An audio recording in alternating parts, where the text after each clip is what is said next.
Hello, ladies and gentlemen. My name is Dylan, and welcome to Dylan the Truth podcast. If you guys are new to this channel, I'd like for you guys to subscribe to it and also hit that like button. Deeply appreciated. Now, this segment is about the game that went on last night between the Memphis Grizzlies against the New Orleans Pelicans. Um, Pretty exciting game. If anybody was really watching that game, that was the game that Morant made his return to the NBA. In case some of you guys don't know what happened to Morant and why he missed that amount of games, he got himself in a bit of trouble, flashing a gun twice on social media, which led for him to get suspended for 25 games. So he made his big return. He made it in a big way. He finished with 34 points, 6 rebounds, 8 assists, 2 steals, and a block. Now, if anybody was watching that game, you could see like there was moments where he was fatigued, rightfully so. I mean, the man hasn't played in like 8 months, so he has to get back into game shape. It'll take about a week or I'd say about a week or two for him to get back into game shape. I expected him to be fatigued, but for a guy that's supposed to, ease his way back into, the lineup, he seemed to do pretty well. I mean, this game it was kind of weird. In the beginning, New Orleans had complete control of the game. And the biggest lead that they had in the game was 24 points. I'm thinking, like, you know what, Pelicans got this. Obviously, Morant's coming back. It's a good story for the NBA. But, I felt like, okay, it might take another game or two for him to start, piling on the wins. But I didn't expect it to go the way it did. Um, the game was tied at 113. Morant, they call a timeout, and they drew a play for obviously Morant. Morant spun into the lane and did a little bit of a floater, a right hand floater, which iced the game. It was the buzzer beater. Obviously, the bench went crazy. Even the arena went crazy because Morant made a big return. Um, the question would be for the Memphis Grizzlies: could they still make a push? To get into the play-in situation or possibly get to a playoff spot? I believe the answer is no. They kind of dug themselves a hole right now. I believe I could be wrong, but I think they're 7-19. That's a big hole for them to get out of. The West is pretty deep.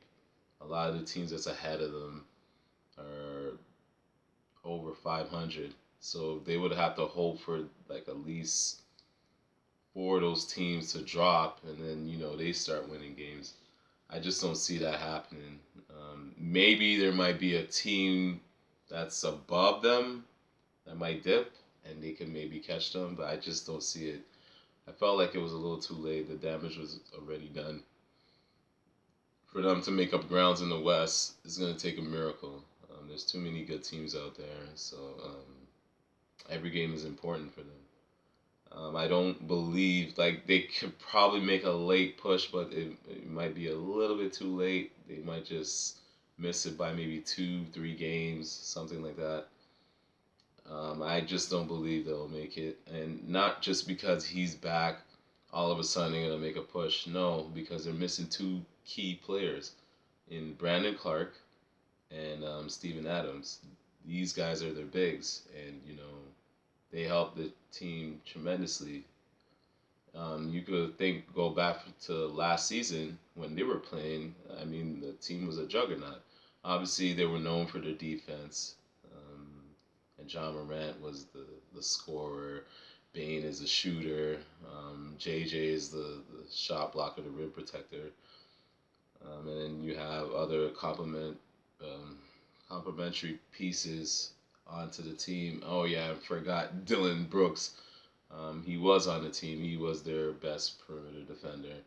Now he's no longer there. He's on Houston Rockets. He's doing pretty well over there. But as far as the Grizzlies, I don't think they will make the play in. And even if they do, I don't see them going too far. They might have to wait for like next season, until they come back fully healthy. Everybody's there to start the season, and then we'll see a better team. But as of right now, they're way behind. I don't see them catching any of those teams that's ahead of them. To be quite honest, I just don't see it happening. Um, but also, there's something that I need to take from that game as well. Zion Williamson. I don't know what's going on with him. I believe there was a rumor that they gave him a diet to basically cut down on his weight. As you can see, he's overweight. For NBA, you have to be really like slender. Like NBA is not for like those really bulky dudes. Because for what Zion does, he's very athletic. His game is predicated on his athleticism. So in order for him to maintain it for the meanwhile, he has to trim down on his weight. The only way he could stay, athletic and be more explosive, he has to lose the weight. If you notice, the past few seasons, he's been injured. And a lot of those injuries are lower body injuries, which is like the knee, the foot, because of his weight. When you're jumping so much, you're putting too much pressure on your joints. So eventually he's going to catch up. That's why I keep harping that, he needs to lose the weight in order for him to reach his full potential. I really believe he can be a really good player. I don't see him as a superstar, but he can be a really good player in the league. Um, but it's that, and I also believe he really doesn't want to be in New Orleans. I really believe he wants to be in a big market like a New York, LA, maybe Miami, a big market team. It doesn't seem like he's happy. Like you could just tell when he's playing. I could tell when someone's motivated. You could see that energy in them. You could see the effort that they put in on the court. He, to me, like it's like peaks and valleys. Like, maybe one night, he goes off. He probably might score like 32 points, 12 rebounds, maybe a block here and there, 5 assists. And then there's other games where he just drops like maybe 12, 4 rebounds, something like that. It's just he hasn't been consistent. And I believe it has a lot to do with his weight. I believe if he could cut down on his weight, he would be more consistent and less of these injuries, these ticky-tack injuries that he's been getting for the past few years. That's the only solution to Zion Williamson. I did mention this to a few people that's my issue I have with him. It's not his game itself. It's the fact that he relies so much on his athleticism. That's more the reason why I keep saying he needs to lose the weight, because he's overweight and he seems very sluggish on the court. I'm watching him, he can barely move. I'm like, man, this is not a good look, because he came into the season and he looked pretty good. He looked like he lost some weight, and then he reverted right back to his old ways. I don't know what type of foods that he's eating. They gotta have a regiment for him. I don't know what it is, but they need to start it. In order for New Orleans to get to where they want to go, and I believe this team could be a really deadly team. They could be a very dangerous team because they got size. They got size on the wing. Obviously, they got a size on the center spot with Valanciunas. He's a power forward, an undersized power forward. You got Ingram, that's a scoring machine. You got C.J. McCollum, is basically their playmaker. He does make some clutch plays. You got Jones on the team. That's some more of a 3-and-D type of guy. You have Troy Jr., I believe that's his name. Another guy that's a shooter, like a rangy type of player. Um, Alvarado, he's a pesky defender, kind of like he's really like an annoyance, like a irritant type player, where he's just all up in your grill. Like he's small in stature, but he's got a heart of a giant, and he really defends these guys. Like he's really up on them. He usually gets like those kind of sneaky steals, like he comes from behind and pokes it away. That's what he's been known for since he's been playing in the NBA.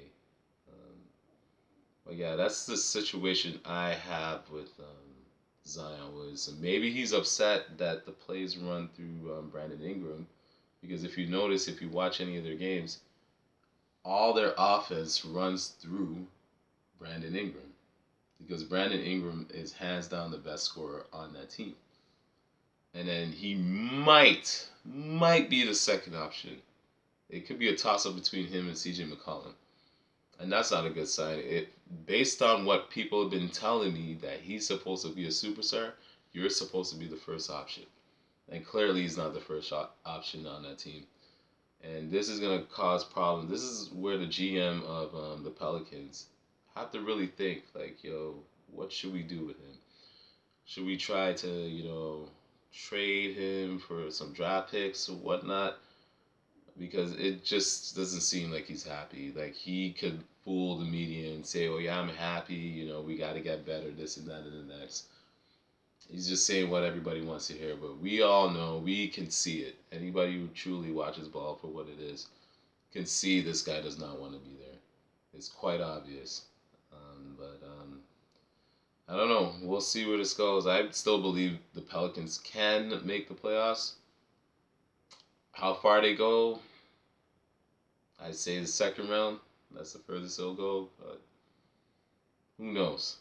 Let's see how they do for the rest of this season. It's still early. We still haven't got halfway through the season yet. But we'll kind of see where they are by, let's say, February, March. We'll know where they stand. And I will leave it there. I would like to thank everybody who tuned into this video. Till next time. Peace.